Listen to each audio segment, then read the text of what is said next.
siang, salam sejahtera buat kita semua. Ibu Menteri Sosial Republik Indonesia beserta seluruh jajaran yang saya hormati, para pimpinan Komisi 8 dan seluruh anggota Komisi 8 yang ikut secara fisik maupun secara virtual yang saya hormati. Hadirin yang berbahagia, marilah kita bersyukur kepada Allah Subhanahu wa taala, Tuhan yang Maha Kuasa. Pada siang hari ini kita bisa melaksanakan agenda kita, yaitu rapat kerja dengan Menteri Sosial dalam keadaan sehat walafiat. Sebagaimana biasa kita memulai seluruh rangkaian rapat ini dengan berdoa sesuai dengan agama dan percayaan masing-masing. Bagi yang beragama Islam kita baca Alkitab Al-Fatihah.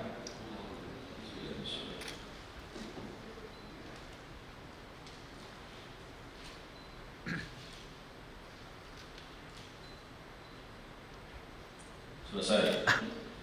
Ibu Menteri yang saya hormati, para anggota dan pimpinan, pada kesempatan ini kami ingin menyampaikan bahwa sesuai dengan acara rapat di DPR, masa persidangan 1 tahun sidang 2021-2022 yang telah diputuskan dalam rapat konsultasi pengganti rapat BAMUS antara pimpinan DPR dan pimpinan fraksi-fraksi di DPR tanggal 13 Juli 2021 dan sesuai dengan rapat internal Komisi 8 tanggal 18 Agustus tahun 2021, maka pada hari ini Kamis 26 Agustus tahun 2021 Komisi 8 DPR RI menyelenggarakan rapat kerja tentang pembahasan RKKL Kementerian Sosial Republik Indonesia tahun 2022. Berdasarkan laporan dari Sekretariat Komisi, alhamdulillah sudah dihadiri 13 anggota secara fisik di ruangan Komisi 8, virtual sebanyak 30 orang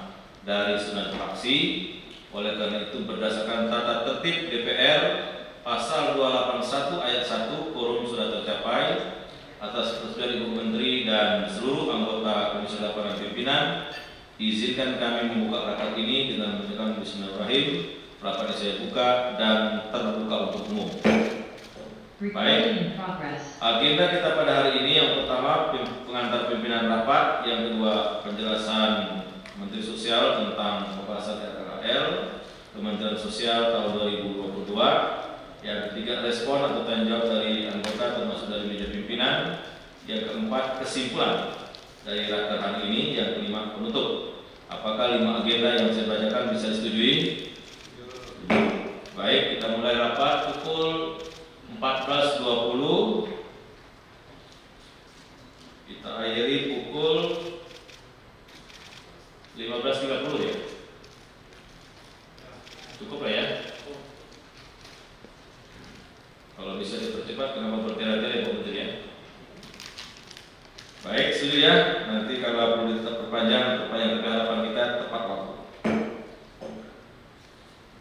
Ibu Menteri yang saya hormati, para anggota dan pimpinan, pada kesempatan ini kami menyampaikan terima kasih atas kehadiran Ibu Menteri dan seluruh jajaran yang sudah hadir dalam rangka rapat yang sangat penting, yaitu pembahasan pendalaman RKKL Kementerian Sosial Republik Indonesia tahun 2022 yang telah dilakukan bersama pejabat eselon 1 di lingkungan Kementerian Sosial pada masa persidangan 4 tahun sidang 2020-2021. Di samping itu, pembahasan RKKL tahun 2022 masih dalam masa pandemi COVID-19, sehingga postur anggaran Kementerian Sosial tahun 2022 tentunya diprioritaskan untuk menangani dampak sosial pandemi COVID-19. Di samping isu dampak sosial pandemi COVID-19, tentunya masih ada beberapa isu strategis tahun 2022 yang harus mendapat perhatian Kementerian Sosial. Yang pertama, isu pengentasan kemiskinan. Berdasarkan data dari Badan Pusat Statistik, mencatat jumlah orang miskin di Indonesia pada Maret 2021 mencapai 27,54 juta orang atau 10,14%. Tentu ini meningkat karena pandemi. Ini menjadi isu utama hari ini. Banyak orang yang dahulunya tidak miskin menjadi miskin, atau yang bekerja menjadi kehilangan pekerjaannya. Yang kedua, isu perlindungan sosial untuk mencegah dan menangani risiko dari guncangan dan kerentanan sosial baik individu, keluarga, kelompok dan atau masyarakat akibat bencana, diperlukan adanya bantuan sosial bagi korban bencana. Yang ketiga, isu pemberdayaan sosial kelompok rentan yang difokuskan kepada masyarakat yang memiliki keterbatasan dalam menikmati kehidupan yang layak. Dan ini Bu Menteri sudah sangat berpengalaman di Surabaya dan itu bisa di copy paste untuk daerah-daerah yang lain dengan kebijakan pemberdayaan bagi kalangan yang memiliki keterbatasan tertentu. Keempat, pentingnya pengalokasian anggaran bagi korban COVID-19, khususnya anak-anak yatim piatu atau yatim piatu yang memang masih perlu penanganan secara serius, baik yang usia sekolah maupun usia yang belum sekolah. Dan tentu sekali lagi Komisi 8 Ibu Menteri sangat merespon baik gagasan brilian dari Ibu Menteri yang dengan nuraninya berani membuat program untuk yatim piatu korban COVID-19 atau keberpihakan dengan anak yatim piatu, bukan saja COVID-19 korban COVID-19 tapi anak yatim yang lainnya. Sekali lagi kami mengapresiasi Bu Menteri dan kami yakin dari unsur anggaran nanti akan kelihatan berapa besar anggaran yang dialokasikan untuk pemberdayaan, untuk anak yatim dan lain sebagainya. Oleh karena itu, Komisi 8 DPR mengharapkan kepada Bu Menteri Sosial dalam menyusun rencana anggaran belanja tahun 2022 tidak hanya menyusun program yang bersifat rutin, namun juga ada inovasi kebijakan. Dan itu sudah banyak dilakukan, termasuk dari fokus kemarin, itu lompatan besar yang dilakukan oleh Ibu Menteri, termasuk pembersihan data dan lain sebagainya. Baik dari tataran ide, kebijakan, proses, instrumen, dan pelaksanaan untuk menghasilkan pelayanan kesejahteraan sosial yang inklusif bagi semua penerima pelayanan kesejahteraan sosial. Beberapa pelayanan dasar yang harus dipenuhi bagi kelompok rentan antara lain pendataan dan perencanaan yang inklusif, penyediaan lingkungan tanpa hambatan bagi pemerlu pelayanan sosial, perlindungan hak dan akses layanan dan keadilan, pemberdayaan sosial dan kemandirian, dan perwujudan amanah konstitusi yaitu terwujudnya kesejahteraan sosial yang inklusif.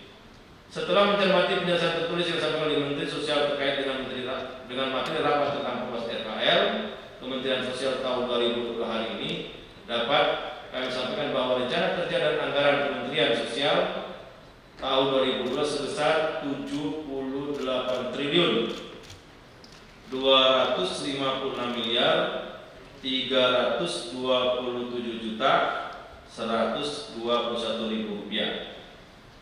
Berdasarkan penjelasan tertulis secara garis besar terkait usul RKL Kementerian Sosial Indonesia, pada rapat kerja hari ini Komisi 8 ingin mengetahui yang pertama, meminta penjelasan Menteri Sosial mengenai rencana anggaran Kementerian Sosial sebesar 78,3 triliun tersebut yang termaktub dalam RKL nanti yang akan dijelaskan lebih lanjut. Yang kedua, bagaimana hasil sinkronisasi RKL tahun 2022 Kementerian Sosial sesuai hasil pembahasan badan anggaran DPR RI dan hasil rapat kuesioner tentang pendalaman RKL 2022 pada masa persidangan 5 tahun sidang 2020-2021, dan apakah dalam menyusun RKL tahun 2022 terdapat program inisiatif baru atau inovasi baru. Walaupun kami tahu sudah banyak sekali, tapi nanti akan kelihatan di politik anggaran Kementerian Sosial yang termaktub dalam RKL. Saya kira itu Bu Menteri. Sekali lagi kami mengapresiasi beberapa hal lompatan besar Bu Menteri dalam merapikan kerja-kerja Kementerian Sosial.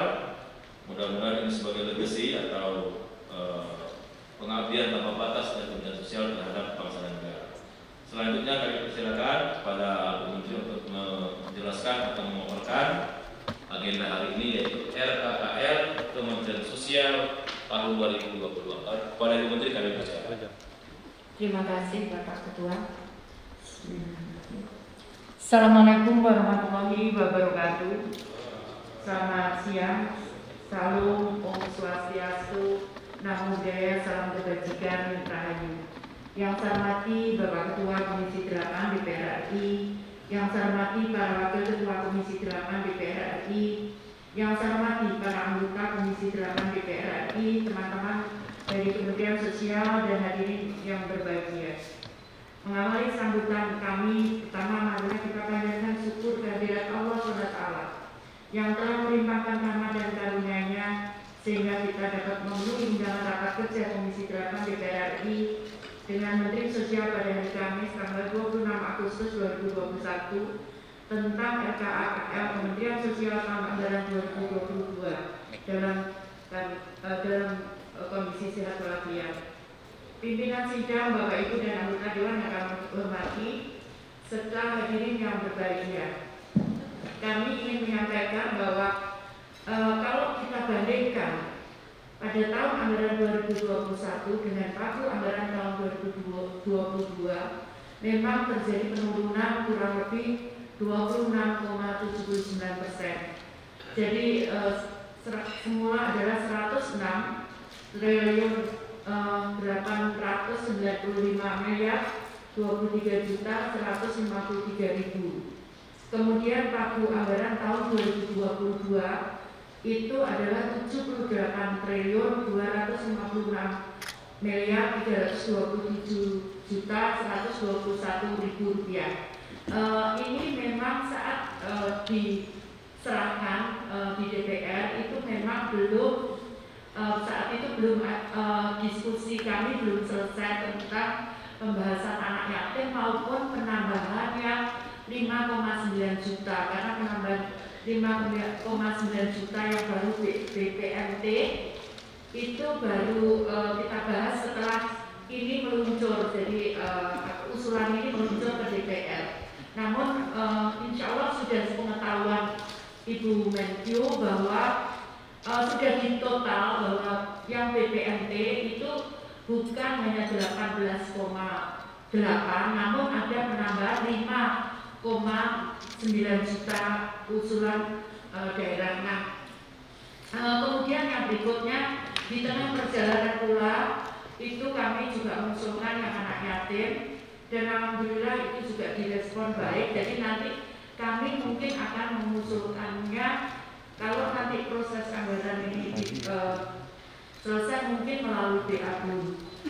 Jadi kita tetap mengusulkan ini untuk yang 2 item ini. Kemudian rinciannya itu adalah usulan di 2022 itu untuk Setjen itu total anggaran 386 miliar 865 juta 71 ribu. Ini kebetulan kami tahun depan saya mengambil peran menjadi tuan rumah untuk Asia Pasifik, bahkan pertemuan untuk disabilitas menteri-menteri sosial seluruh Asia Pasifik kami ambil peranan itu, sehingga nanti mungkin ada beberapa alokasi anggaran yang kita gunakan untuk acara tersebut. Nah, kemudian untuk Ijen itu 36 miliar 926 juta 464 ribu. Kemudian untuk Yayasan itu 413 miliar 885 juta 279 ribu. Kemudian untuk Dijen Resos ini 1 triliun 97 miliar 194 juta 258 ribu. Kemudian untuk Lijamsos itu 30 miliar 30 triliun 606 miliar 642 juta 86 ribu.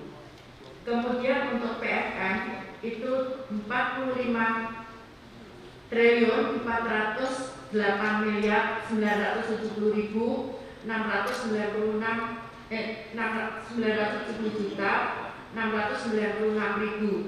Jadi ini tidak termasuk BST, Pak. Jadi BST tidak ada di sini. Hitungannya memang di awal tidak ada. Karena BST itu biasanya keluar kalau ada seperti kejadian kemarin itu ada, kemudian ada PPKM, itu baru diturunkan begitu. Jadi seperti itu. Jadi ini BST tidak ada, namun kami menambahkan usulan yang tadi 5,9 dan anak-anak, anak yatim. Kemudian untuk budget Reksos itu 305 miliar 843 juta 267. Kemudian untuk jenis belanjanya, Sekjen untuk belanja pegawai, jadi total saja 517 miliar 628 juta 471 ini belanja pegawai.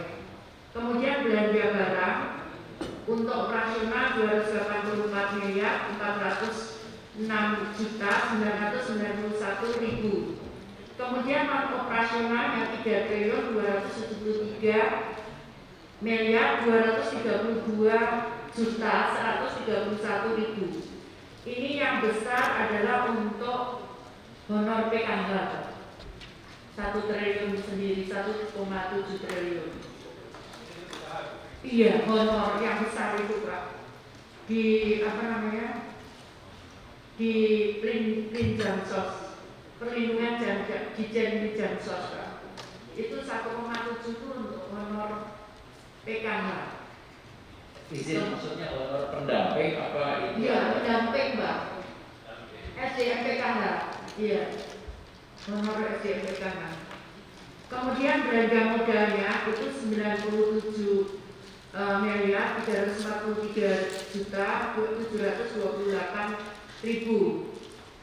Kemudian belanja bantuan sosial itu 74 triliun 83 miliar 715 juta 800 ribu. Jadi ini di luar untuk 5,9 dan untuk anak yatim. Kemudian totalnya sehingga 78 triliun 256 miliar 327 juta 121 ribu. Seperti itu. Nah ini mappingnya. Kemudian yang berikutnya untuk bantuan berikutnya saja. Berikutnya bantuan sosial program pemulihan ekonomi nasional yaitu PKH. Jadi ini hanya PKH. Kemudian BPNT. BPNT ini pada waktu diusulkan memang belum masuk yang 5,9 juta. Jadi masih seperti di awal tahun 2021. Jadi 18,8 juta KPM. Kemudian PKH-nya tetap 10 juta KPM. Kemudian yang berikutnya untuk bantuan sosial dan pemulihan ekonomi nasional. Jadi ada 253 miliar 899 juta 500 ribu.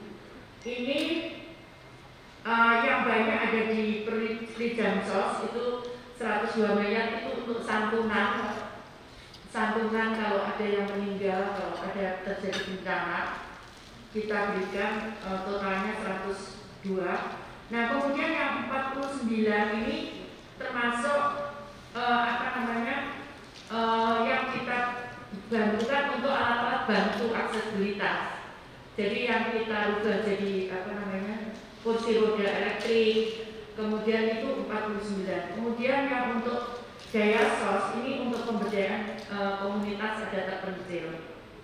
Kemudian kalau untuk Dijen PFM ini akan coba kami data, Mbak.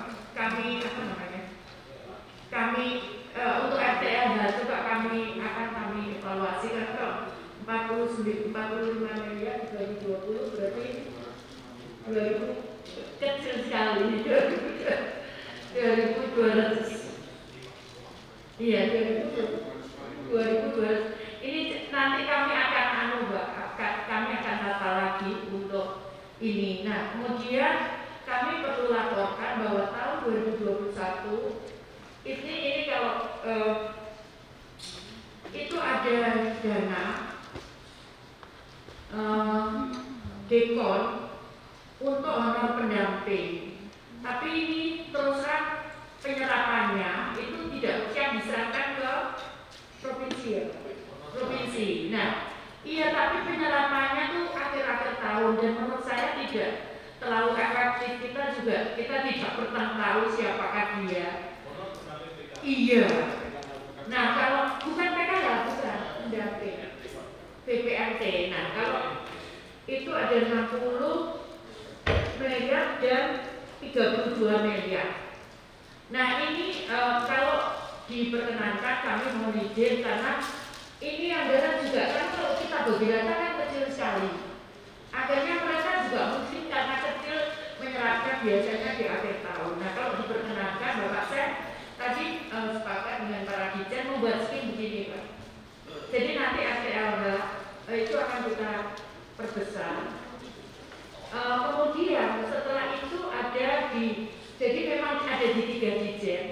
Jadi STLH ada di PFM. Kemudian setelah itu ada pemberdayaan untuk sosialnya. Jadi kita fasilitasi misalkan gedung untuk gedung sosial. Jadi gedung sosial itu bisa digunakan kalau ya balai RW, kemudian bisa juga digunakan untuk balai usaha, kemudian bisa digunakan untuk PAUD, bisa digunakan untuk perpustakaan, terus juga broadband learning center. Jadi ada kita kasih komputer di situ sehingga anak bisa belajar perpustakaan di situ. Nah, kemudian ada 3 skim, jadi RTLH, kemudian ini sosial. Nah, kemudian berikutnya di Dirjen Daya Sos itu ada fokus yang kita akan untuk peningkatan penanganan masalah ekonomi. Jadi kalau diizinkan ini anggaran ini karena juga kita lihat sampai sekarang penyerapannya belum ada sebulan itu. Jadi maksudnya tidak terlalu efektif begitu. Nah kalau ini bisa kita gunakan untuk pembangunan, maka akan berupa begitu Pak. Karena memang kita juga tidak pernah tahu Pak, siapa orangnya yang diberikan. Nah ini yang terakhir tambahan.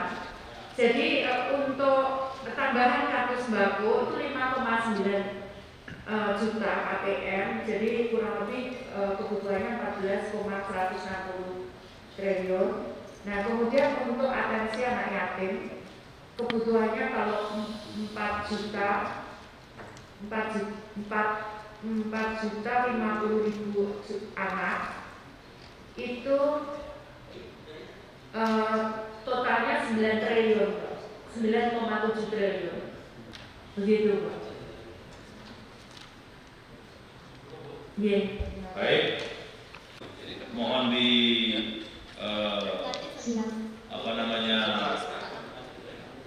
dicermati baik dari sisi redaksi maupun dari isi makna.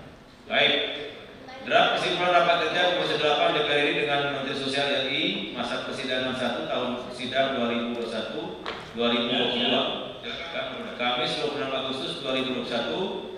Pada rapat kerja Komisi 8 DPR RI dengan Menteri Sosial Republik Indonesia dengan agenda pembahasan rencana kerja dan anggaran Kementerian Lembaga RKL tahun anggaran 2022 disimpulkan sebagai berikut. Komisi 8 DPR RI dapat memahami pagu anggaran Kementerian Sosial RI tahun 2022 sebesar 78 triliun 256 miliar 327 juta 121.000 rupiah dengan rincian sebagai berikut 1 sampai 7 dengan total yang saya bacakan tadi, ditambahkan di bawahnya itu untuk lebih lanjut dibahas melalui rapat dengan pendapat atau pendalaman. 2. Komisi 8 DPR RI dapat memahami usulan pagu anggaran tambahan untuk kartu sembako atau BPNT untuk 5,9 juta KPM selama 12 bulan dengan indeks per orang 200.000 per bulan sebesar 14 triliun 160 miliar rupiah.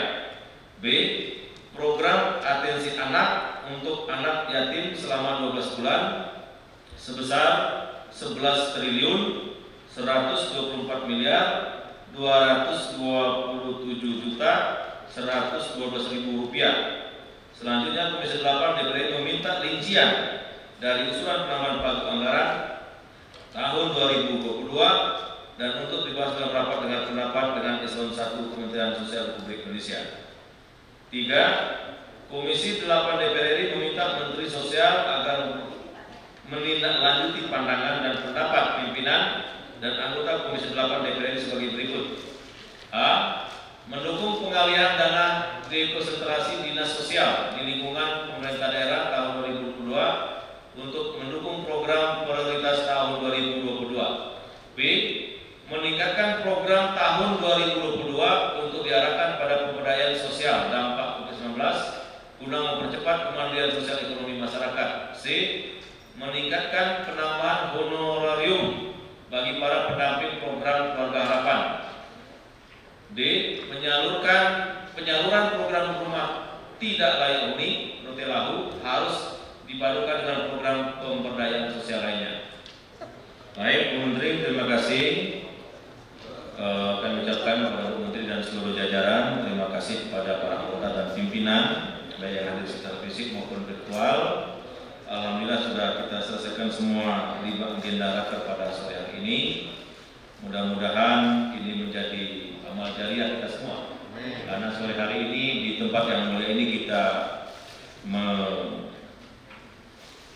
menggolkan anggaran yang begitu mulia, yaitu untuk anak yatim piatu. Saya kira ini suatu lompatan besar terhadap kebijakan pemerintah dan DPR.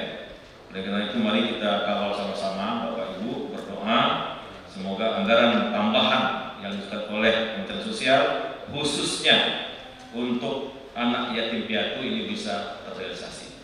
Mudah-mudahan sekali lagi ini menjadi amal jariah kita semua, menjadi kebaikan kita semua, dan melapangkan semua usaha kita. Terima kasih. Akhirnya dengan mengucapkan alhamdulillahirabbil alamin, rapat kerja ini saya nyatakan ditutup.